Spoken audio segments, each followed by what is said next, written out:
والله كنا قانصين أنا وأخوياي اللي معي 3 مواتر، وزهمان أخويانا على الجهاز. يوم جيناهم قالوا عندنا فرخ شهي، هدينا له أول حمامة، شبكناها وهديناها. أخذت الحمامة وعلفت منا شوي ثم تركتها الوكاد، وهدينا عليها طير الطراد على بالنا إنها عالقة، طلعت مي عالقة. أخذ طيرنا الحمامة وروح به الوكاد. أخذنا الحمامة الثانية وهدينا لها الثالثة، وأكلت منها شوي ودرناها بالمواتر لما الله كتب وعلقت. هدينا عليها طيرنا ومسكناها. ابشروبه ابشروبه ابشروبه، يا رب لك الحمد، يا رب لك الحمد.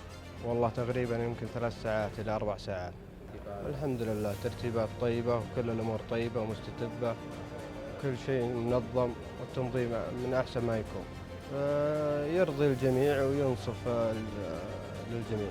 هذه أول مشاركة لنا أنا وأخوياي اللي معي بنادي الصقور، والحمد لله كانت يعني تجربة ممتازة. الحمد لله طيب السير.